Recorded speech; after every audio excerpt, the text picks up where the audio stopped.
Hoje nós faremos mais uma entrevista do nosso projeto de Direito e Carreiras, que tem como objetivo entrevistar grandes nomes do direito para entender um pouco mais como essas pessoas que nós admiramos tanto construíram suas carreiras e chegaram onde elas estão hoje. Hoje nós teremos o privilégio e a honra de conversar com o ministro Og Fernandes, do Superior Tribunal de Justiça, que além de ministro também é jornalista. E esse ponto, ministro, é uma questão que me chamou muito a atenção enquanto eu li algumas crônicas suas, me preparando para a entrevista, foi justamente a ênfase que o ministro parece dar para a sua formação jornalística. Como hoje a gente pretende percorrer a sua carreira, focando nos seus primeiros anos, como forma de inspirar jovens advogados, estudantes, que se deparam com uma vida inteira pela frente, uma carreira inteira pela frente, eu queria começar hoje perguntando para o ministro: como foi iniciar a vida como jornalista, trabalhando em um jornal, se não me engano, lá em Recife?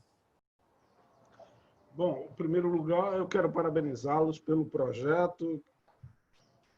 A ideia é muito boa.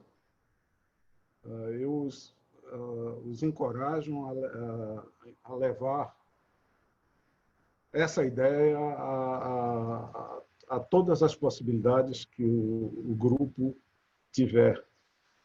Uma forma nova de indicar caminhos a partir de situações concretas de pessoas que já percorreram uma estrada, no meu caso, já bem longa, né? Bom, a sua pergunta, eu vou falar de algo antes de responder o que você me indagou, Diogo. A sua pergunta e a resposta tem a ver com a minha formação. Eu sou uma pessoa que tem uma carga no DNA muito forte na área de jornalismo. Eu diria até maior que direito. Eu tenho tios, primos, é uma família longa, lado materno. Vários são jornalistas e exerceram trabalhando basicamente e experimentaram todos os tipos de mídia tradicionais. Hoje as mídias são diferentes. Então eu tive tios que trabalharam em rádio, tive tios que trabalharam em televisão. Um chegou a ser o superintendente da maior rede. Aí, no caso, foi um primo. Foi superintendente aqui da maior rede de TV nacional durante muito tempo. Outros trabalharam em jornal, de modo que essa minha ligação com o jornalismo certamente nasceu do berço. E eu fui levado naturalmente para uma inclinação na área do jornalismo e, por consequentemente, de ciências sociais.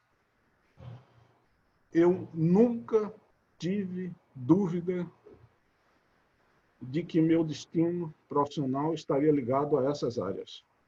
Nunca tive dúvida disso. E, ao tempo do vestibular, antigo vestibular, eu fiz vestibular em 1970.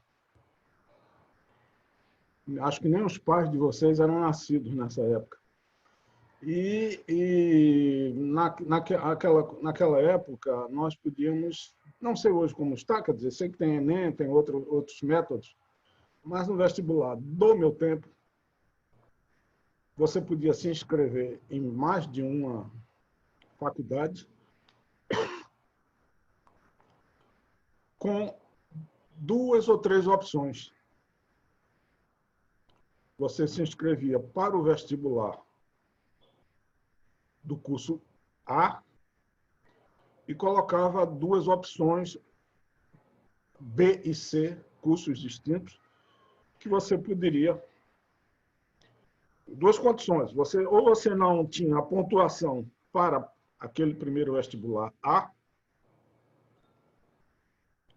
ou se você tivesse pontuação, mas quisesse permutar pelo curso B ou C, você poderia realizar. Isso aconteceu comigo. Eu fiz o vestibular em duas faculdades. Uma na Universidade Federal de Pernambuco, Faculdade de Direito, a tradicional faculdade. Lembrando que Pernambuco, juntamente com São Paulo, são as mais antigas faculdades de Direito do Brasil, né? Foram criadas por Dom Pedro em 1827, pelo mesmo decreto, criou. Inicialmente a nossa era em Olinda, depois ela mudou de vários lugares, até que no início do século passado se fixou, onde até hoje é um belo prédio, aqui no Recife.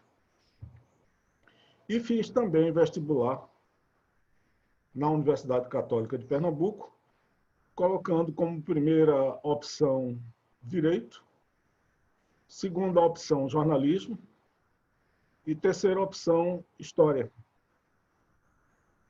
Como vocês veem, tudo tem a ver com essa minha tendência, essa minha vocação. E como passei nas duas faculdades no curso de Direito, eu fiz a permuta na Universidade Católica para o curso de Jornalismo. Ocorreu que, simultaneamente, então, eu ingressei nas universidades Católica e Federal de Pernambuco, no mesmo ano, né? Foram simultâneos, nos dois cursos. Ocorre que, a par dos dois cursos, eu também fazia o CPOR, em 1970. Então, eu tinha aula de manhã, aula à tarde e aula à noite. Quando chegou o mês de abril, maio, o bom senso indicava que eu não deveria continuar nessa vida louca de frequentar 3 estabelecimentos de ensino completamente distintos. Então, o que fiz? O curso de jornalismo são 4 anos. Direito, todos sabemos, são 5. Eu tranquei matrícula em jornalismo no primeiro ano, concluí o CPOR, concluí o primeiro ano de Direito, e no segundo ano de Direito retomei a escola de jornalismo e terminei ambas, porque um de 5 e outro de 4, terminei os cursos em 1974. Então, além do lado digamos, do ethos do jornalismo, há um outro aspecto que foi muito importante na minha vida. Em 1973, eu estava a cursar o 4º ano de Direito, o 3º ano de Jornalismo. E um jornal aqui de Pernambuco, da cadeia associada, né? Assis Chateaubriand, velha cadeia associada, Diários Associados. Aí em Brasília temos ainda, no desdobrado que aconteceu com a cadeia associada, temos em Brasília ainda o Correio Brasiliense, temos em Minas, jornal, né? O Estado de Minas. E o que aconteceu é que o jornal associado aqui do meu estado queria um repórter para fazer a cobertura forense. O setor forense tem uma característica parecida com o setor no jornal de economia, que é uma linguagem própria. São 2 segmentos dentro de uma redação de jornal ou de qualquer outro meio de imprensa, em que, se não é definitivamente condição necessária, mas é importante que tenha um jornalista que faça esses setores, e no caso do setor forense, no caso da justiça, que não diga no jornal ou na televisão que o juiz deu um parecer, que o promotor sentenciou e vai por aí. E a direção do jornal, preocupada com isso, foi uma visão, eu diria, moderna e adequada. Queria um repórter para o setor forense que tivesse as duas formações. Isso é, ou fosse formado em Direito e Jornalismo, ou fosse estudante de Direito e Jornalismo, para não incorrer nesses equívocos do juridiquês, não é? E que, por sua vez, também pudesse decodificar o juridiquês para o cidadão comum, que não é obrigado a entender a linguagem forense. E foi aí que eu ganhei meu primeiro emprego. Alguém da redação me conhecia, sabia que eu fazia as duas faculdades, me convidou para um estágio de 3 meses para ver se eu me adaptava no jornal.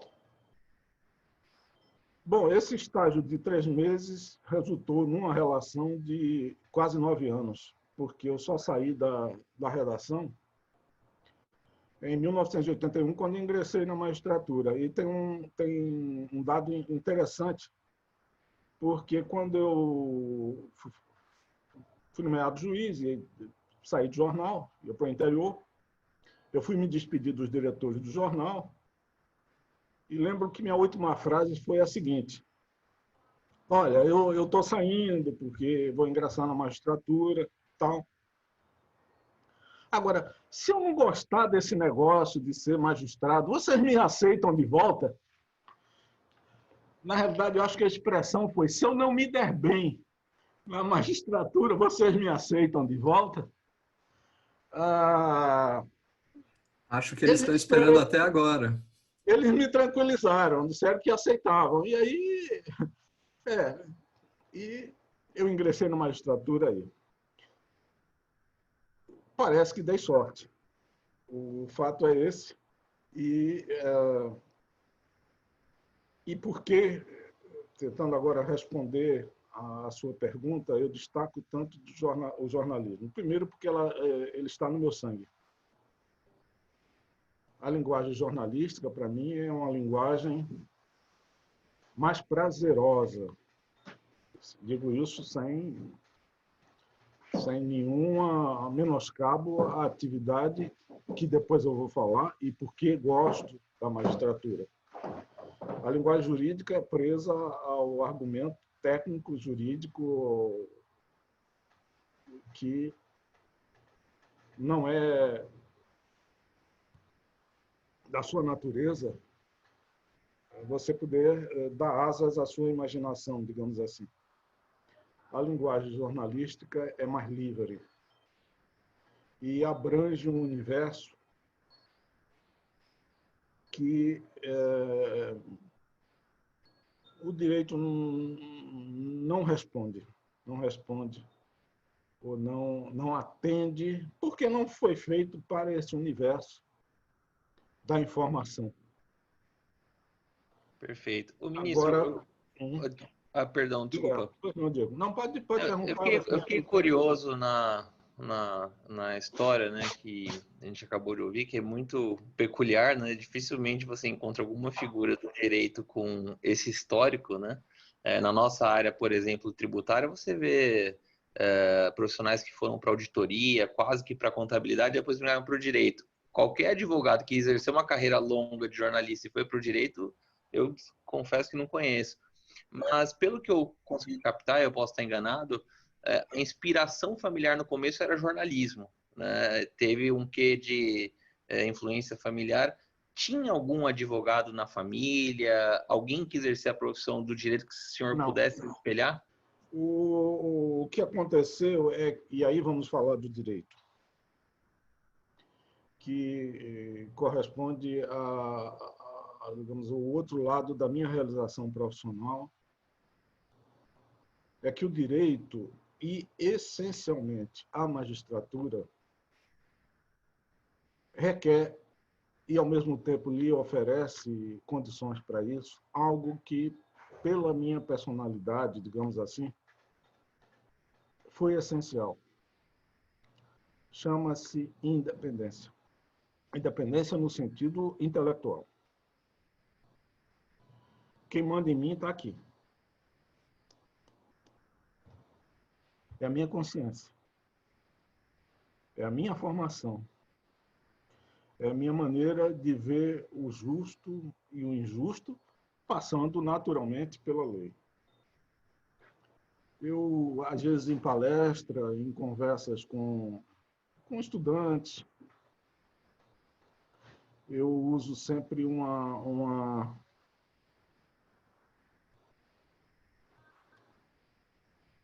fato da minha geração.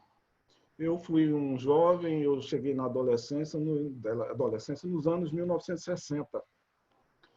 Os anos 1960, notadamente a partir de 1968, o ano de 1968 no mundo foi um ano extremamente revolucionário, né? Desde a liberação feminina, que se tornou mais forte, a década de 60, com Martin Luther King, com a luta, não é, pela igualdade nos Estados Unidos racial, a luta da liberação das mulheres, a luta política no país, né? Na França, Regis Debray também, em 1968. Então, esse foi um ano que a história irá registrar sempre como um ano em que o mundo deu uma volta nos seus conceitos, nos seus princípios. Foi o ano também, quer dizer, foi a geração também em que se começou a questão da liberação das drogas, que até hoje é um tema que existe. E eu digo o seguinte, eu fui jovem nessa geração. Nunca experimentei qualquer tipo de droga sendo um adolescente daquela época. Mas eu digo, eu não acredito que qualquer droga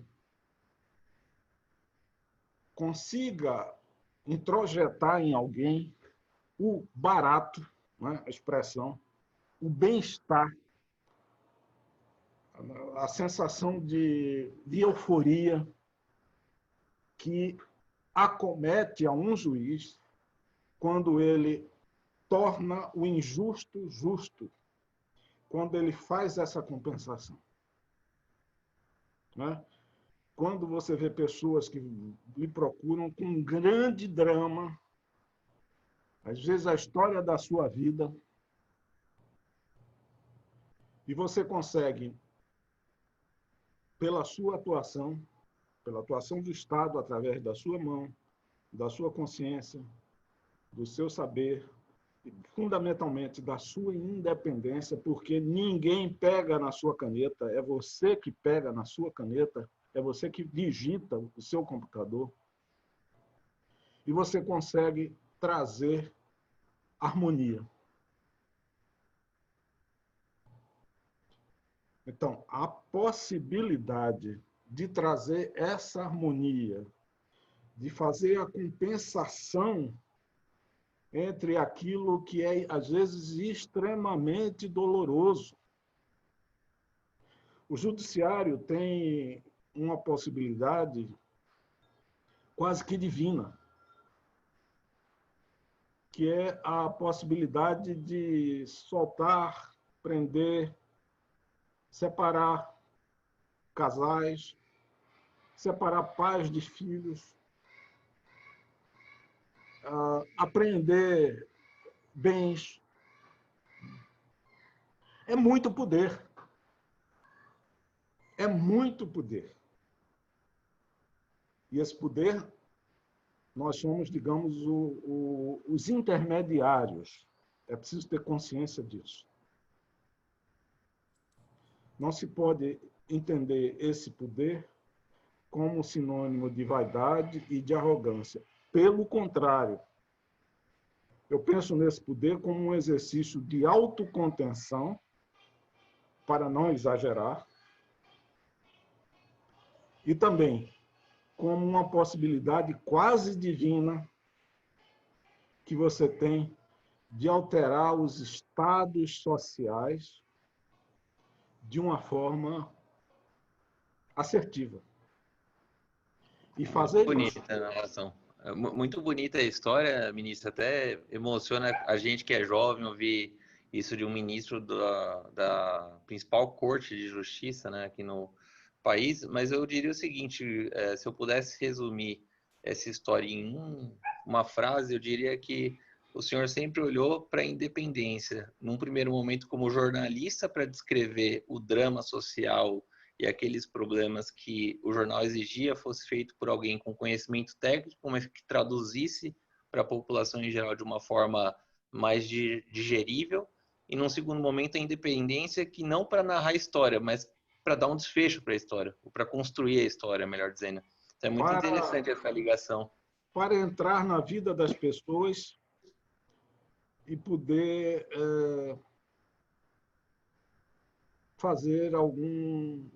ter alguma atuação, para usar um estilo comum ou de redução de danos, ou de compensar injustiças. E eu digo a você, Diego, que eu tenho, e esse é um encanto acima de qualquer outro no judiciário, eu tenho no judiciário a independência que eu não tenho como jornalista, porque como jornalista há sempre a verdade do dono do jornal. Há o interesse econômico, natural, é regra do jogo. Então, você vai até um certo ponto. O jornalista tem independência para falar, mas essa independência encontra o limite nas regras corporativas da imprensa ou do veículo de comunicação. O judiciário não tem isso. Então, aquilo que eu obtive dentro da escola de jornalismo também me é útil na magistratura, e sempre foi muito útil, por duas razões.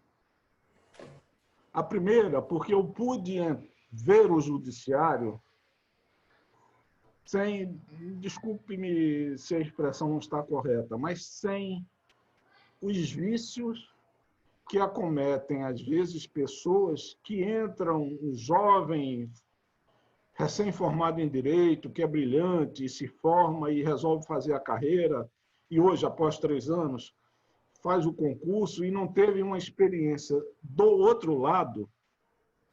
Há uma tendência para ver o judiciário sempre como algo... Há uma tendência, não digo que todos sejam assim, mais corporativo.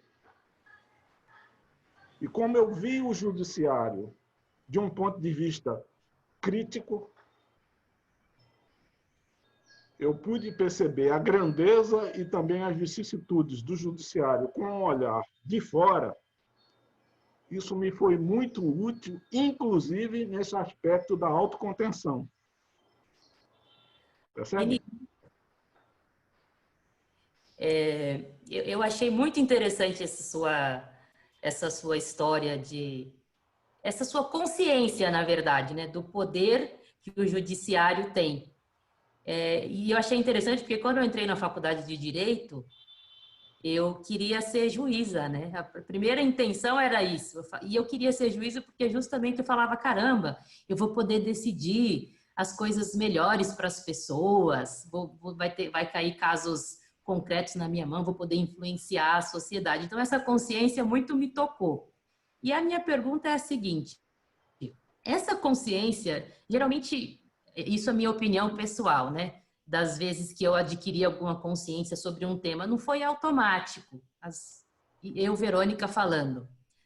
Essa consciência de que o juiz tem poder, de que o judiciário tem poder, quando que ela veio? Isso já tinha uma sementinha quando o ministro prestou o concurso ou veio aos poucos, paulatinamente? Como que foi a aquisição dessa consciência do poder que o judiciário tem e, consequentemente, quando se tem poder, se tem muita responsabilidade também, né? E só, sem querer interromper, ministro, eu achei muito importante essa última fala do ministro, que comentou um pouco dos jovens que hoje, há 10 anos, já conseguem entrar no concurso e, às vezes, não com base na história que agora nós conhecemos do ministro Og, que teve uma história de jornalismo por trás, uma consciência social, um instinto, né, de projetar na sociedade as convicções independentes que teria. Só que, como o ministro comentou, muitos jovens entram na faculdade e querem o concurso não por convicção ou por consciência. Exato. A pergunta da Verônica é muito bacana. Essa Exatamente. consciência de antes, né, ministro, do curso? Ao entrar na escola de jornalismo, na faculdade, eu fiz algo muito do coração. Mas eu sabia que ela não seria, para mim, suficiente do ponto de vista de realização. A escolha do curso de Direito correspondia, digamos, a um universo que eu conhecia por informação geral, mas que,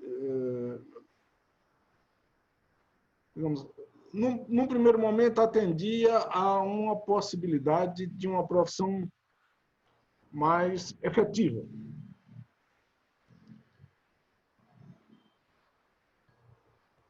Mas eu quero declarar também que a ideia de magistratura, desde o primeiro momento, esteve presente.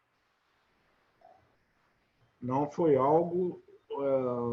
ele cresceu naturalmente no correr do tempo e, digamos, se cristalizou ao instante em que, trabalhando para um jornal, eu passei, a partir de 1973, todo dia a estar no fórum, a conhecer a realidade do judiciário pela realidade do meu estado, digamos assim.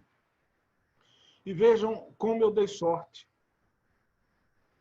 Eu praticamente aprendi a atividade que depois me consagrei, obviamente, dedicação exclusiva, com o jornal me pagando para fazer estágio. Na medida em que eu trabalhava no jornal e eu tinha necessariamente que ir ao fórum todos os dias e ver o que é que estava acontecendo, eu desenvolvi a minha parte prática e o relacionamento com a magistratura, o conhecimento com a magistratura, com os advogados, com os promotores e tal. De uma certa forma, sendo pago para fazer isso. Veja que melhor dos mundos eu tive. Não é? Tanto foi assim que, durante minha carreira no jornal, eles me convidaram para exercer outros papéis lá dentro. Então, eu fui editor de caderno, eu fiz pauta de jornal, fiz outras coisas. Mas sempre que eles me convidavam, o editor-geral do jornal me convidava para fazer outra coisa, eu dizia, tá bom, eu aceito, agora aceito uma condição. Eu quero acumular com o setor forense. Então, estava claro para mim, já na vida universitária, na vida de estudante, né, 73, 74, que o meu rumo seria aquele. Né? Eu exerci a advocacia durante um certo tempo, porque o concurso para juiz aqui, depois que me formei, só aconteceu em 1978, eu advoguei 4 anos. E não tenho nada de mágoa ou de desagrado na atividade como advogado. Não é isso. Mas eu entendia que a advocacia, que naturalmente me levava a defender certas teses, não me trazia a satisfação de ser absolutamente livre, tendo como único patrão a minha consciência. Quando se ingressa na magistratura, notadamente quando se ingressa no tempo em que entrei, início da década de 1980, O que se dizia é que você trocava, quem seguia para a magistratura, trocava a possibilidade de ser rico como advogado, né? Corria-se o risco de ser rico, pela absoluta certeza de que, doravante, você será apenas da classe média, que se você não casou com mulher rica e se você não herdou, jamais você será rico, mas que você vai educar seu filho, você vai ter um imóvel financiado pelo BNH na época e vai ter seu carro. Então você trocava toda a possibilidade de riqueza material por uma segurança que também dependia do fato de você não querer aparentar ou ser algo que não comporta nessa carreira. E, ministro, você está comentando agora, e peço até desculpas de falar, o senhor está comentando dessa transição. Obrigado. Comentando dessa transição entre a carreira de advogado, de jornalista, para uma carreira da magistratura, ingresso como juiz. E eu gostaria de perguntar como foi possível conciliar esse momento de transição. Como foi essa fase de estudo? É claro, o concurso hoje é diferente, mas o ingresso da carreira também é distinto, mas se você teria alguma dica para jovens profissionais que, assim como o senhor, também estão na advocacia, também têm outra profissão e se preparam para ingressar na magistratura. Olha, quando eu fiz o concurso, o edital, entre o edital e a prova, e eu já sabia pelos exemplos anteriores, ia demorar. E no meu caso, como eu tinha, todos tinham, afinal, a informação de que seria aberto o concurso, eu comecei a estudar em cima do programa anterior. Então, eu estudei um ano novo. Um ano. Então, todo o programa do concurso anterior, eu estudei e fazia as anotações do programa. Quando saiu o programa do concurso a que me submeti, a alteração eram 2 ou 3 pontos. Não tinha nada muito substancial e era fácil resgatar esses pontos, porque eu já tinha um estudo prévio. Quando as férias eu passava, na época eu não era juiz, então tinha apenas umas férias. Nas férias eu passava estudando. Final de semana eu passava estudando. E quando foi marcada a primeira prova, eu tirei férias de jornal. Então, esse foi o método que adotei à época. Lembrando que quando eu tirei férias de jornal com o cenário da primeira prova, eu já tinha uma pasta com todos os pontos. Uma pasta, até alguns anos atrás ainda tinha isso, depois eu perdi. A caneta, todos os pontos do programa eu tinha anotado, tinha lido, anotado, e isso facilitou para um resumo posterior. Então, esse foi o meu método. É claro que hoje, se por um lado você tem mais acesso à literatura por conta da internet, eu sei bem que esses concursos estão mais difíceis. O Brasil hoje experimenta um fenômeno que aconteceu no início da magistratura, nos primórdios da magistratura brasileira, que é o fenômeno da nacionalização dessa magistratura. O que é que eu quero dizer? Bom, eu falei da Faculdade de Direito nossa, 1827, os cursos começaram. E esses estudantes de direito correspondiam no início da história das faculdades, ou eram pessoas que vinham de Coimbra, brasileiros que tinham estudado em Coimbra, ou eram pessoas, basicamente de Coimbra, ou eram pessoas que se formaram a partir das 2 primeiras faculdades. Todo mundo do norte estudava em Pernambuco, todo mundo do sul estudava em São Paulo, era uma divisão geográfica, mais ou menos. E essas pessoas eram da elite, estudava quem era elite. Eu estou falando de 1827, ainda escravidão. E o que é que acontecia? Formando, e é preciso lembrar que nós estamos a tratar de uma profissão hoje menos, mas extremamente urbana. A advocacia é uma atividade da grande cidade. Naquele tempo, no século passado, muito mais.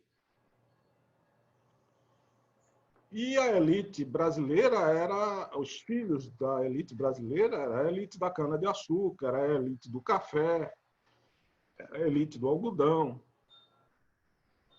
Em regra, essas pessoas tinham uma história com o meio rural, onde se localizava a grande parte da população brasileira. O que é que aconteceu? Sendo a profissão urbana, a advocacia, para que essas pessoas exercessem, precisava de uma nomeação, inicialmente do imperador, depois do presidente da República. Então, se conseguia com o presidente, com o império, no império, e depois com o presidente da República, o deputado, o senador, ou aquele aliado político, conseguia do imperador e depois do presidente da República a nomeação para o cargo de juiz, de promotor. Só, por exemplo, um pernambucano era nomeado e onde era que tinha vaga? Tinha vaga no Paraná. Então, ele era nomeado juiz de direito lá no interior do Paraná. Isso fez uma certa... Houve com esse processo, no início da formação da magistratura brasileira, um processo de migração de pessoas, né, de famílias, por conta dessa nomeação. Hoje, por fator distinto, volta a acontecer isso, que são esses concursos nacionalizados. Na internet, os concursos são muito parecidos, a prova, o programa é mais ou menos, dependendo até de quem seja a empresa, já se sabe a linha para o concurso. E aí acontece que alguém do Paraná, ou várias pessoas do Paraná, fazem um concurso em Pernambuco e passam. E aí são nomeados para cá, e ocorre essa migração. Eu digo isso porque é um fato que está acontecendo na magistratura de Pernambuco. Hoje nós temos vários juízes do Paraná, como de outros estados. Dia desse eu fui fazer uma palestra para um curso de formação de juízes no Amazonas, e do Amazonas tinha muito pouco, tinha 3 pernambucanos. Tudo assim hoje, não é? Então, esse fenômeno está acontecendo agora pela mudança do modelo do recurso. Quando eu fiz o concurso, eles ainda tinham um caráter mais regional. Então, os candidatos eram basicamente de Pernambuco, da Paraíba, somos muito ligados, Alagoas, eventualmente alguém do Ceará, alguém do Piauí, mas concentrava os candidatos da terra, né? Não sei se cheguei a responder o que você queria, Diogo. Sim, acredito que sim, cobriu todos os pontos. Então, para dar seguimento, eu Não, passo para o Thales. show. Valeu, Diogão. Eu até emendando a pergunta agora para o ministro. Mas antes, ministro, eu acho que assim, particularmente para mim, me brilha aos olhos ouvir a narrativa do senhor sobre a sua carreira de jornalista, né? E depois trazer esse senso de justiça como algo tão grandioso para um profissional que de fato está ali na carreira de magistratura. E dificilmente a gente, quando vai sentar, eu particularmente conheço alguns juízes aqui em Brasília, a gente sabe que o Distrito Federal é o local onde os estudantes, quando você pergunta quem quer seguir carreira de magistratura ou qualquer carreira de funcionalismo público, 90% das pessoas levantam a mão. Mas quando você senta e conversa para ver o porquê disso tudo, eu particularmente nunca tinha escutado, enfim, essa relação com o senso de justiça como fundamento, obviamente, para seguir essa carreira de magistratura. Então, acho que pegando esse gancho, eu gostaria que o senhor falasse, por favor, quais são os outros pontos, além desse senso de justiça, que o senhor indicaria para essas pessoas que têm a intenção de seguir a carreira de magistratura, que elas deveriam desenvolver, de fato, para que a aplicação do direito ela seja feita de uma forma mais eficaz, mais eficiente e talvez até mais apaixonada, né? Olha, Thales, mas eu diria que o senso de justiça reflete algo que eu quero realçar, que é a independência. A independência. o fato de que você, a partir da sua formação, que tem que ser continuada, do seu estudo, da sua atualização, da sua visão de mundo, você esteja muito presente que essa profissão ainda é uma profissão que requer você estar em paz com a sua consciência. Ela é tanto isolada, ela requer um certo isolamento para você poder. Você não tem. Hoje você tem experiências de tutores no judiciário para lhe ajudar a descobrir os caminhos, notadamente no início da carreira, mas ela é uma profissão quase de um misantropo, eu penso. Isso é, você não tem muito como dividir as suas dúvidas, porque você tem dúvida. Então, essa independência que eu realcei é fundamental e requer uma certa contenção, um certo isolamento para que você possa exercê-la. Agora, é preciso ter coragem. Perfeito. Veja, eu não estou falando de mim. Eu não estou falando de mim. Eu estou falando da profissão. Por favor, afastem a ideia que eu vim aqui conversar com vocês sobre minha pessoa. E nem eu estou a dizer que eu sou corajoso. Eu estou a dizer que você tem, porque aquele que não sabe enfrentar pressão, escolha outra profissão. Muito bom esse recado. Certamente a profissão de juiz não vai se casar com a sua percepção de mundo. Perfeito. Então, é a coragem para... Não é arrogância. Uhum. Não é arrogância. Você lida com muitos direitos, você lida com N possibilidades. E como você lida com N situações, fique certo que haverá algum tipo... Quando eu digo pressão, não é um revólver no seu peito. Não é isso. A pressão são os interesses com os quais você tem de lidar. E nesse aspecto, eu também uso uma certa comparação.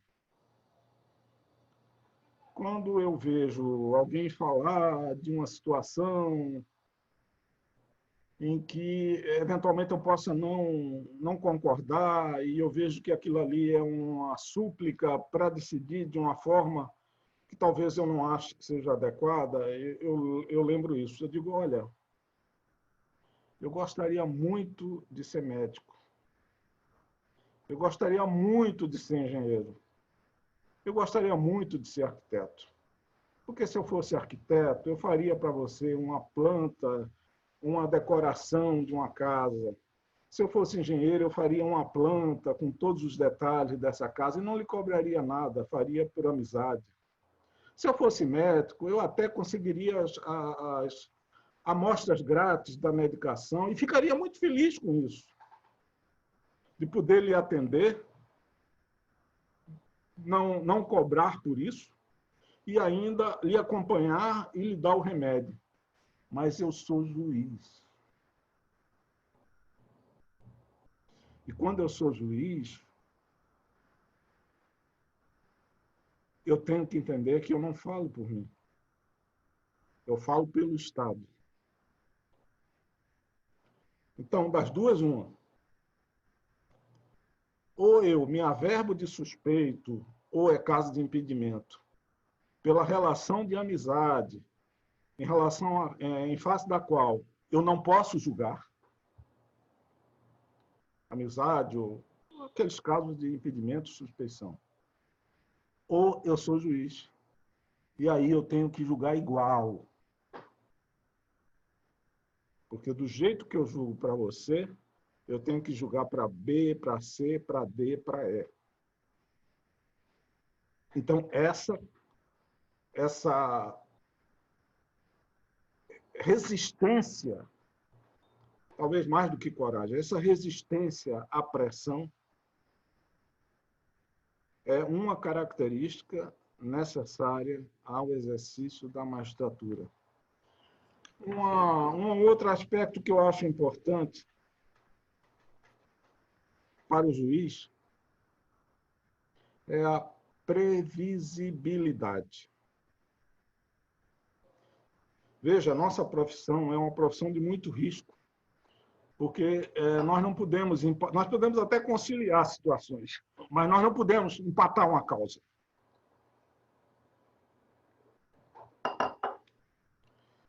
E quando você faz o peso da balança pender para um lado, é humano que o outro fique satisfeito. E dependendo, às vezes até do caráter desse que fica insatisfeito, ele vai tentar tisnar a sua história, ele vai tentar justificar o porquê de que ele não ganhou aquela ação. E só duas coisas salvam você, amigos. E isso é em todo caso. Só duas coisas salvam você.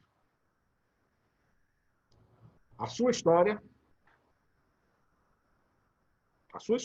como juiz, e a forma previsível como você julga. Isso é, se você julga uma questão de um jeito, se os fatos são o mesmo, julgue a outra história do mesmo jeito. E se você tiver que mudar a tese, justifique muito bem por que é que você está mudando a tese. Porque isso salva a sua biografia.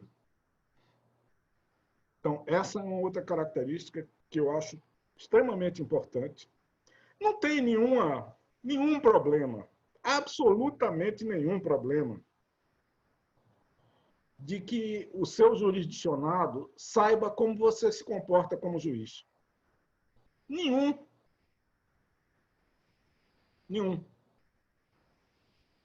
O problema vai começar a existir quando você trata desigual. Essa é outra característica que eu coloco muito forte na carreira, que é não diferenciar causas, não diferenciar pessoas, ter um patamar de tratamento igual, patamar mínimo de tratamento e cortesia igual para todos, e revestir esse tratamento com soluções idênticas para casos idênticos. Essa é uma outra característica muito forte. A outra característica é não ter ambição patrimonial. Não ter, quer dizer, não fazer... Eu fiquei até arrepiado aqui, ministro, com essa segunda característica que Vossa Excelência mencionou de previsibilidade, dever de coerência, é algo que é muito caro hoje em dia e que a gente percebe que às vezes falta muito e é o que às vezes causa insegurança, causa uma série de discussões, mas perfeito ouvir de um ministro uma resposta como essa que eu acho que faz brilhar o olho de qualquer jovem, né? Veja, eu não sou o dono da verdade. Com certeza. O que tenho este ano, aliás, no mês que vem, eu completo 39 anos de magistratura. Fazer 40 anos no ano que vem.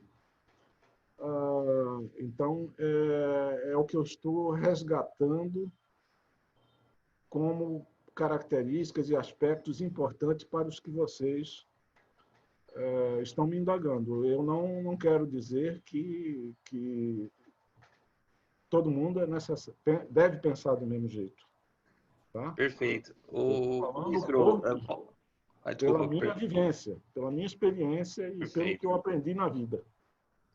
Posso emendar uma pergunta rápida? A gente já vai encaminhar para o final, em seguida vem algumas sugestões de livros. Eu sei que o senhor teria dezenas e dezenas, mas a gente vai selecionar uns 3. Mas antes disso, a gente falou da dica, recomendação para novos juízes. Ao longo dos seus quase 40 anos na magistratura, deve ter lidado com muitos advogados, sustentações orais, distribuição de memorial. Eu sei que talvez não seja uma resposta fácil, mas se você fosse identificar uma outra característica daquele advogado que pretende entrar no contencioso, que gosta da combatividade, do processo, quais dicas o senhor daria para aquele advogado que gosta da tribuna, de sustentação oral? O que chama mais atenção para um juiz, no geral, para prestar atenção nos argumentos, na causa? É mais objetividade? É mais concisão? É mais inovação? O que hoje o ministro olharia, olhando para trás, diria para o jovem advogado? Estude, em primeiro lugar, acima de qualquer outro. E quando eu falo estudo, não significa necessariamente ou apenas o estudo jurídico. É preciso ter uma formação humanística que passa, não precisa ir muito longe, passa por conhecer os escritos de Machado de Assis. No Brasil, até hoje, ninguém escreveu melhor do que Machado de Assis.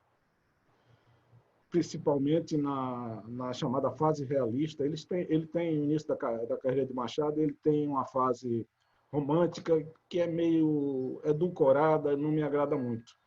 Mas ler as obras realistas de Machado de Assis, se informar a respeito do mundo através de livros, não ficar na cultura imediatista do professor Google. Então, o primeiro aspecto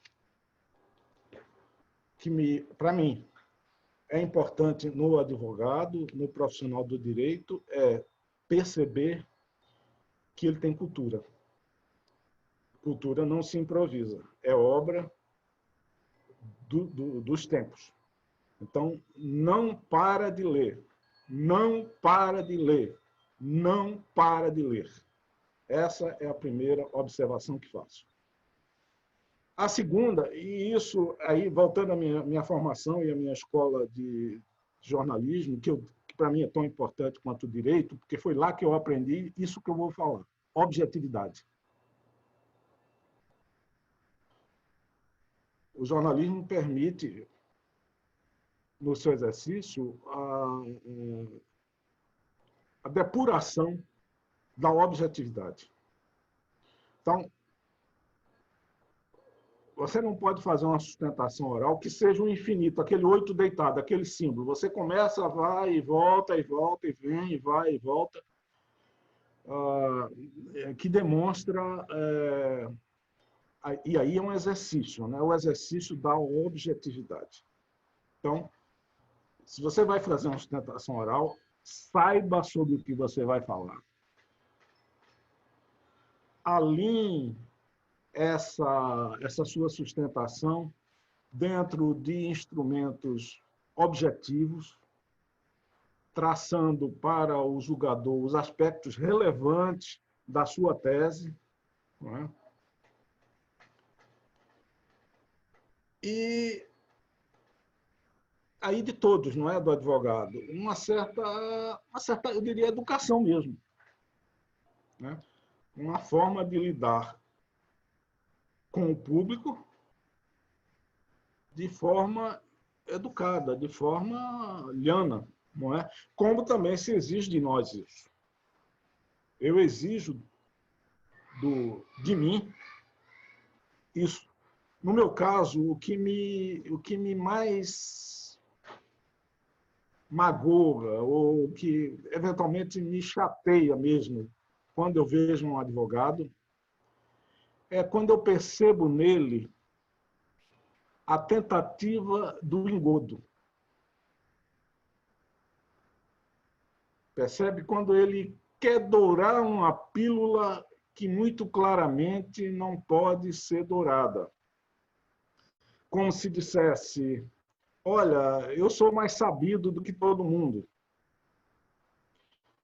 Então, esse exercício de humildade, com estudo e com objetividade, você irá sair bem, qualquer profissional. Não precisa ser um Cícero. Não se exige de um orador que seja um notável orador. Ele dirá tranquilamente, dentro do seu conhecimento, dentro da sua formação, o seu recado. Outra coisa.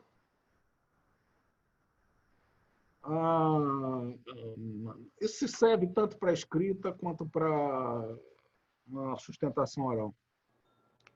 Lembrem-se disso. Ou palestra,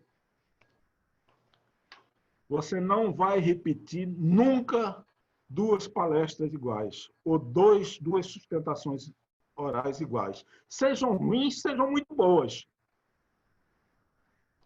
Se você fez uma sustentação oral e achou que não se saiu bem, levanta a cabeça. Isso acontece com todo mundo e a outra vai ser boa. Se você fez uma espetacular, não põe o rei na barriga, porque provavelmente a outra talvez não seja no mesmo patamar. Então, isso não deve ser objeto de preocupação. Tá? É objeto, sim, de exercício, do treino, mas saibam que ninguém consegue fazer a mesma palestra, o mesmo discurso, a mesma sustentação absolutamente igual. Então, isso vale para qualquer um. Vale para o juiz, vale para o promotor, vale para o advogado. E deve ser encarado com naturalidade. Maravilha, ministro. Eu achei sensacionais todas essas colocações. Para a vida, sim. Não é nem como advogado, para a vida. E aí eu vou repetir uma frase que o ministro falou. Não pare de ler, não pare de ler, não pare de ler. O ministro repetiu 3 vezes, então eu vou pedir para o ministro uma indicação de 3 livros. Não precisa ser livros jurídicos, livros que o ministro indicaria para a vida, para carregar o baúzinho de cultura aí que a gente deve, todo mundo precisa ter. Olha, veja, quer dizer, mais que um livro, eu citei um estilo que é Machado. Eu considero que o brasileiro, na área jurídica, na área... Qualquer brasileiro, mas, enfim, quem exerce a atividade jurídica? Ministro, dentre o Machado de Assis, também não tem problema. Resgate isso. Se você não leu, porque não houve uma oportunidade, ou por uma coisa ou outra, leia. Leia Machado. Notadamente, repito, você não quer ler tudo? Não precisa. Leia a fase realista de Machado.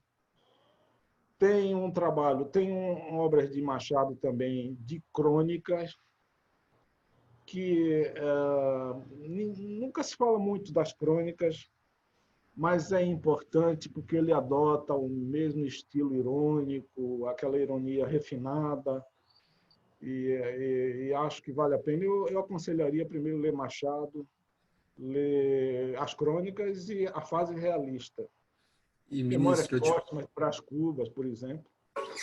Eu iria te perguntar justamente entre os 3 grandes livros realistas do Machado, Brás Cubas, Memórias Póstumas e Dom Casmurro, na verdade, Brás Cubas, Dom Casmurro e Quincas Borba, dentre os 3, qual você recomendaria como uma leitura inicial, por exemplo?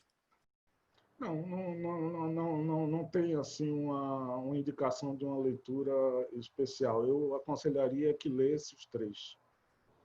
Sem pressa. Sem pressa. E há autores que a vida me ensina que melhor que a leitura é a releitura. Tá? Não é um nem outro autor, ou 2, que eu li e digo, eu quero ler de novo. Vou citar um outro autor que tem a ver com a linguagem, além da linguagem jurídica. Crônicas de Rubens Braga. Tem uma coleção, 300 crônicas, eu acho, de Rubens Braga. Rubens Braga foi o maior cronista brasileiro de todos os tempos. Então, é um autor que foge dessa área do direito. O Rubens teve uma vida muito rica, né? Ele acompanhou a FEB na Segunda Guerra Mundial. Ele foi um homem de muitos amores. Então, foi um grande cronista. Então, se você quer apreender um estilo de redação que você possa eventualmente atrair para o direito, eu indicaria também Rubens Braga. Tem uma obra clássica, não é brasileira, mas é de uma leitura muito agradável, que é a do Calamandrei.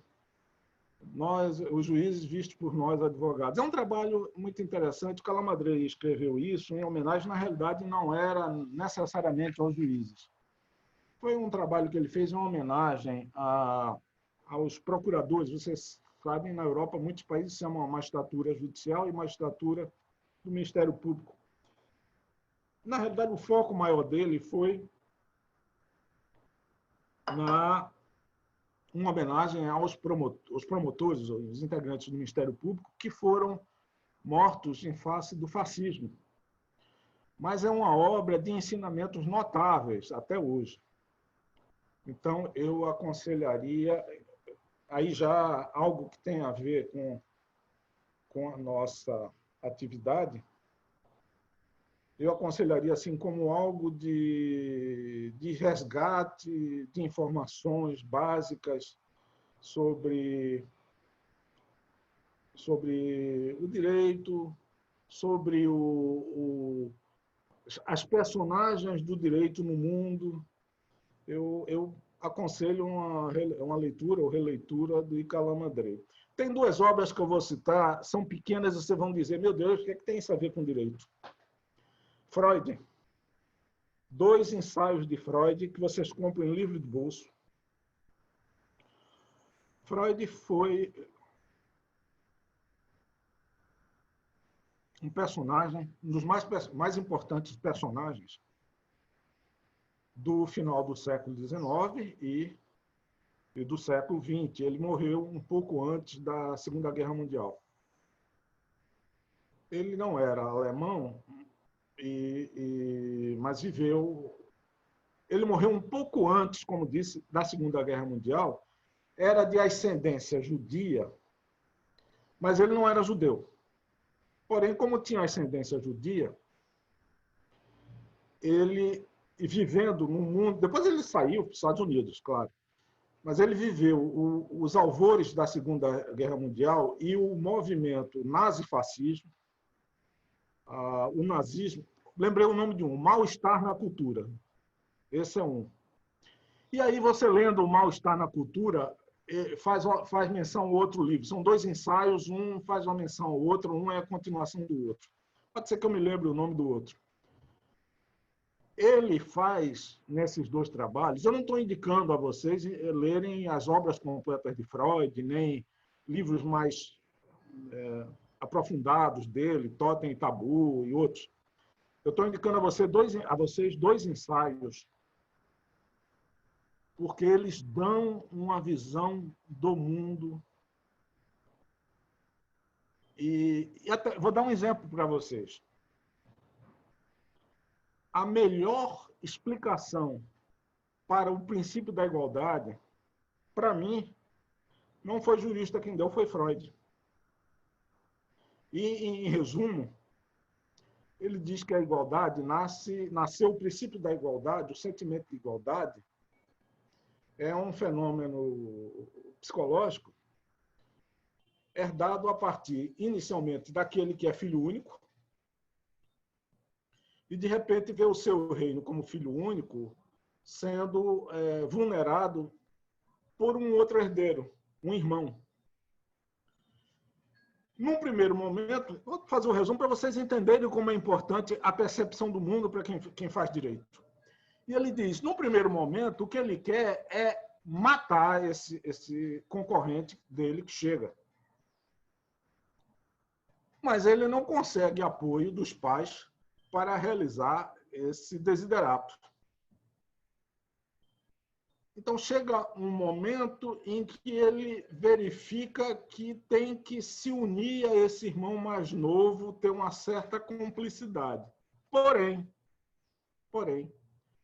essa cumplicidade passa pela ideia de que nada pode ser dado ao irmão mais novo que não seja dado a ele. Então, ele requer absoluta igualdade de tratamento. E, para mim, essa é a verdadeira a explicação, para mim, do princípio da igualdade não é lógico-jurídica, é psicológica. Então, se ela nasce no berço, a partir da criança, e se desenvolve, a Revolução Francesa, o que foi? Foi uma busca do princípio da igualdade. O que é que até hoje nós queremos no mundo? Não é? Igualdade de raça, igualdade de condições, igualdade de disputa. Então, para mim, eu consigo entender mais claramente o princípio de igualdade do que qualquer definição jurídica. Então, por isso que eu indico esses 2 ensaios a vocês. Um é esse, o mal-estar na cultura. E você lendo esse, a referência ao outro, que é a continuação. Qualquer banca de revista de São Paulo, de Brasília, vocês vão encontrar em livro de bolso. Então, são 2 livrinhos que eu sugiro para vocês. O resto depende muito da inclinação do que vocês querem. Se vocês vão para a área de direito privado, se vocês vão para a área constitucional, se vocês vão para a área do direito público, depende muito. Eu acho que tem coisas assim que são... Vocês conhecem, por exemplo, direito constitucional, o trabalho do ministro Gilmar Mendes é uma obra fundamental, mas tem outros, né? Direito tributário tem o Leandro Pausen. Aí, para uma literatura mais específica, né? Do rumo de cada um, né? Mas acho que não basta a formação no direito. Se vocês querem saber direito, compreendam o mundo. Porque o direito se insere nele. Não há um direito fora desse cosmos. Não é?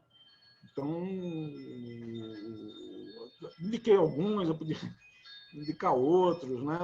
Excelente lista, muito boa. Aliás, acho que a lista mais completa, justificada e explicada de todos os bate-papos até agora, né? Muito bom. Vai ficar, né, o link para cada um dos livros que o ministro indicou.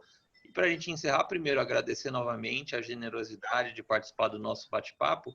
A gente vai inaugurar uma pergunta final que não teve nos outros programas. Bate-bola, 1, 2 palavrinhas. O ministro tem algum hobby fora do direito e da leitura? Comida, algum vinho, caminhada, já que o senhor mora em Recife, uma bela orla. Algum hobby? O meu hobby, aí eu não consigo absolutamente, não consigo ser imparcial, é torcer pelo esporte. Aí eu não consigo ser imparcial. Podemos encerrar aqui, então, porque eu sou palmeirense e o esporte... Eu ia perguntar, ministro... Ei, Diegão, eu ia perguntar, ministro, se o senhor prefere a Ilha do Retiro ou o Arrudão. Mas eu não vou nem perguntar mais, porque já está tudo respondido. A pergunta foi pertinente. Eu quero dizer a vocês que eu tive em minha mão, eu sou rubro-negro, fanático desde garoto. Porém,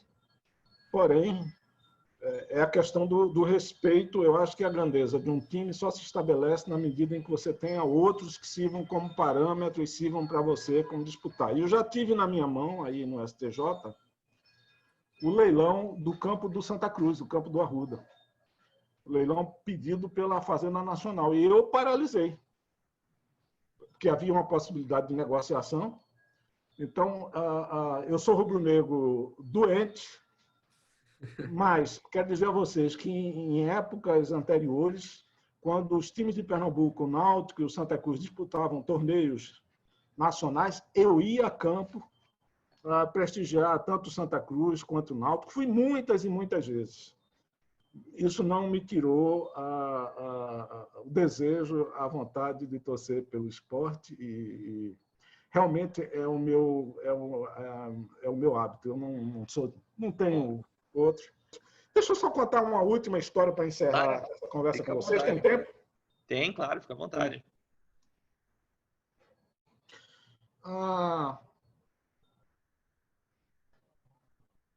Eu tenho sido muito feliz na minha carreira.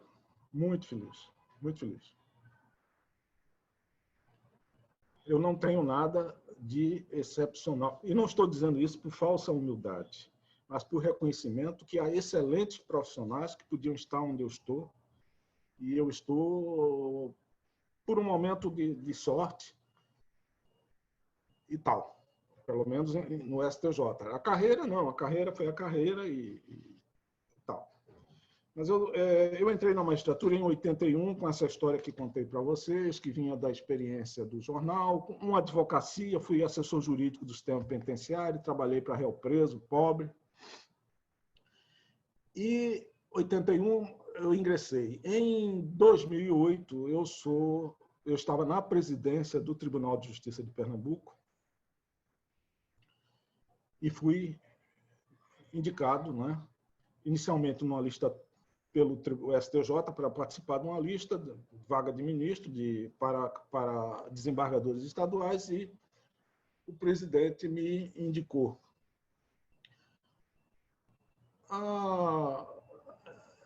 Tive que deixar meu tribunal, o tribunal de origem e tal. Eu fui presidente 125 dias só, do Tribunal de Justiça de Pernambuco, e mais uma vez fui me despedir do jornal onde trabalhei. Fui na redação, tinha mudou a sede e tal. Eu fui lá, eles me ofereceram um almoço, eu fui ao almoço e depois fui percorrer a nova redação, completamente diferente do meu tempo, tudo no computador.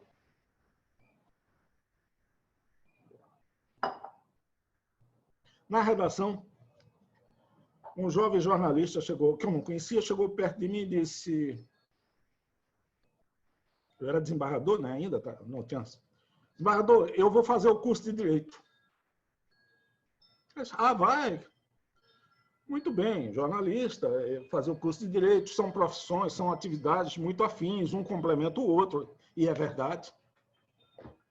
Aí ele virou para mim e disse, não, eu não vou fazer Direito por isso, não. Vou fazer Direito por outra razão. Eu vou fazer Direito porque eu sei a sua história. Sei que o senhor começou como jornalista aqui. Sei que o senhor fez a carreira de magistrado. Começou como juiz no interior. Foi juiz na capital. Depois foi desembargador. Hoje o senhor é presidente do tribunal. E agora o senhor foi nomeado ministro. E disse a frase que eu vou levar para o túmulo por profunda satisfação. Ora, se o senhor fez isso, eu também posso fazer. Isso é, ele me colocou no lugar devido. Ele me colocou como exemplo, mas nada de ser ninguém soberbo ou uma situação impossível de ser alcançada e que todos, em alguma medida, podem alcançar. Se isso serve de alguma referência para vocês que são jovens e estão trabalhando, eu quero dizer que eu sou vocês ontem. E que a gente está guardando as cadeiras para essa geração futura. É um papel nosso. É guardar as cadeiras que a gente senta, tentar honrá-las e guardar para essa geração jovem que estão vindo nos substituir num determinado momento. Então, sejam muito felizes. Muito obrigado, ministro. Eu tenho certeza que assim que for ao ar, muitas pessoas no dia seguinte vão acordar pensando em eu posso virar um ministro Água Fernandes também. Muito obrigado. Um bom final de semana. Foi um prazer muito grande, Até uma satisfação. Gosto muito de falar com gente jovem, a coisa do ensino, e a absoluta certeza de que vocês é que têm, isso é verdadeiro também, vocês é que têm que ocupar os nossos espaços daqui a algum tempo. Então, dá um prazer muito grande. Gosto de quero mais. O prazer é todo nosso. Muito Tchau, tchau. obrigado, ministro. Obrigada, Tudo de bom aí bom dia. para o senhor. Foi um prazer. Valeu demais.